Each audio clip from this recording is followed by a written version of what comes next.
I mean, hey, you want your virtuosity? We got your virtuosity right here. Now, who's the It's hack? so burning. Who's the hack playing piano on this cut? You Timo? tell me. I want to know. It's like sounds post Count Basie. It's Errol Garner. Errol Garner, of course, right? Who can play anything? Oh The my! ultimate motherfucker. Oh my God! Yeah. The two of And them. so, how about that? That's quarter note equals 260, 270. That's approaching 300, which is Bird's tempo, right?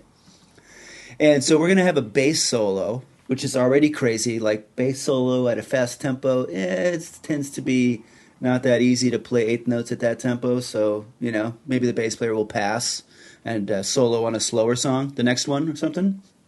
Not only does he take a solo, he takes a solo with the bow. Dude, that's hard.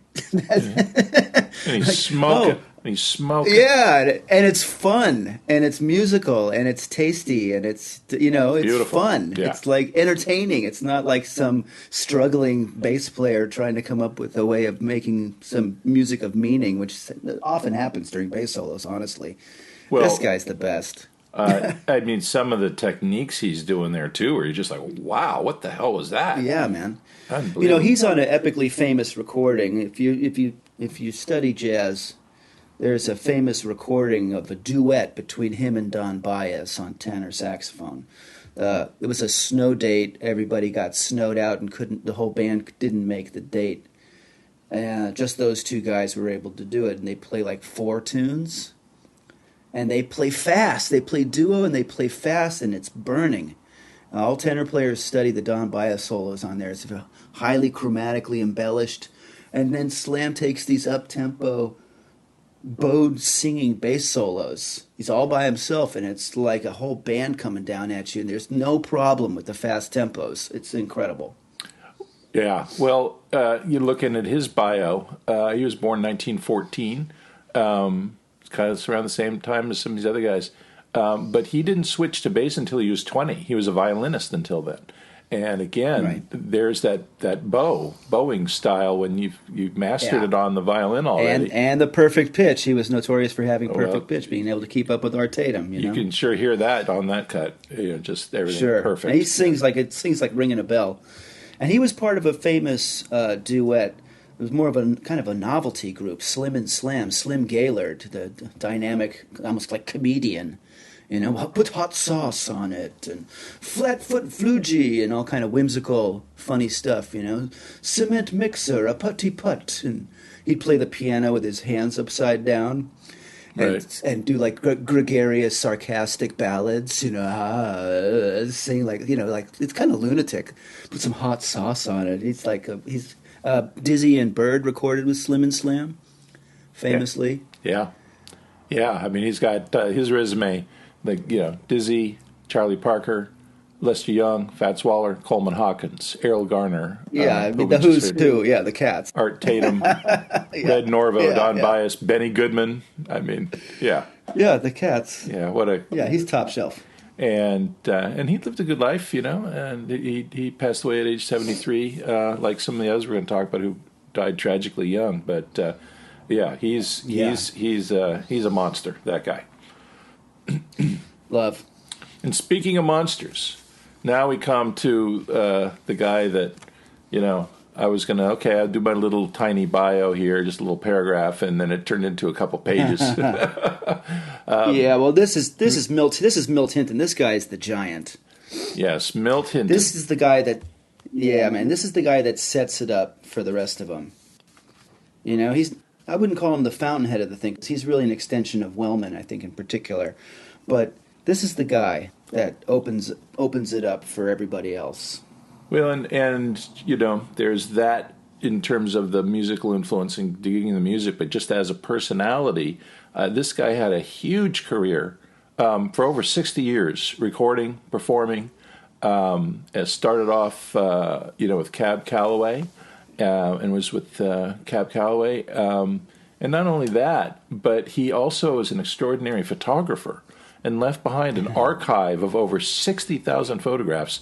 And a lot of his photographs are the iconic photos of a lot of these musicians that we're talking about on our podcast. And he seems to be totally positioned at the center of all the music's key developmental moments. And there's Milt Hinton.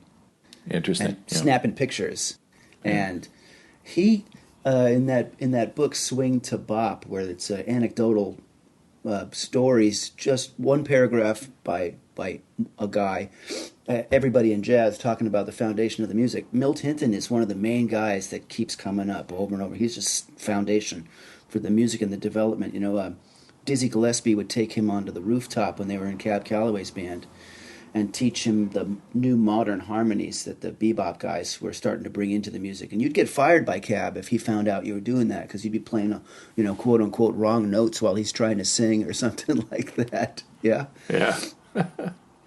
Well, just a couple notes about his upbringing and background. He was from Mississippi, born in Vicksburg, Mississippi, and grew up as kind of only child with the mother, and had an absentee father who left the family when he was just 3 months old. So he's raised about a lot of women, grandma and mom and sisters. Well, no, not sisters, because he was only child. But he says that one of his clearest early memories is when he accidentally came upon a lynching. Oh my God. And I just bring that up just to kind of remind us again that these guys that we're listening to, we're still suffering from, incredible racism, prejudice, not given opportunities to make money, and having to be in the hotels on this side of town and segregated, situations and all that. So this, and then you cut to later, and he's recording with Paul McCartney and Barbra Streisand and Frank Sinatra. So this guy saw a lot and had an incredible, arc through his career.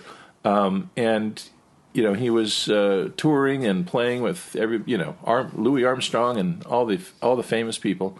Benny Goodman, Lionel Hampton, Billie Holiday, Teddy Wilson. And but he was kind of a fan. He's got some videos online that are really great, because he's very good at just kind of telling it like it is.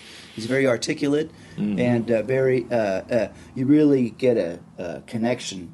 He really drives home the thing, and it's beautiful to watch those videos of him. He shows you how to play it on the bass, very direct, and shows you all his techniques. And he just knows everybody, and he's so great at talking about everything. I always think of him as a Chicago guy, because that's really where he came up. And he talks about wanting to be Wellman Bro. That was his man, that was his idol. And so he learned how to snap and slap the bass. He's got a lot of different techniques for boom chaka, or boom cha, boom cha, or boom ka chaka, or buka chaka, and he mixes them all up with hemiola once again, and you're like, wow, listen to all this rhythmic stuff he's doing, killer. Well, from that upbringing in Mississippi with the racism and everything, he was also in extreme poverty as a child, but when they moved to Chicago. It's where he first kind of encountered economic diversity among African Americans, and he's quoted as saying that's when he realized that black didn't mean you had to be poor. And now he was in a metropolitan city and was exposed to all this, different types of music on the radio, live, and his first concerts he saw as a child were Louis Armstrong and Duke Ellington, Fletcher Henderson, Earl Hines, Eddie South, all that stuff. So he got exposed to that all in Chicago. And and one thing that was interesting about him is he's traveled the world and played with all the famous people, but he was kind of a stay-at-home family man. Very, very family, obviously, his upbringing was very important to him. As a stay-at-home kind of family man, he turned down a lot of opportunities and settled in New York, where he had this incredible career as a session musician, and also playing for television bands like Dick Cavett and Jackie Gleason, and then doing these sessions.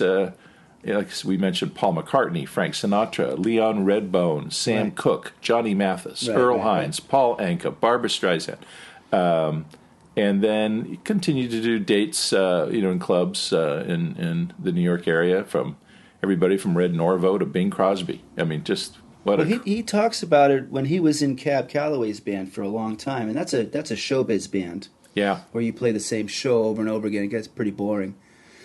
And a lot of musicians like that because they can get paid for doing something that they can pretty much do in their sleeps, kind of his quote for it, I think. And then, but he's not like that. He's like Dizzy. He's like Bird. He's like Fats Navarro. He's like those guys.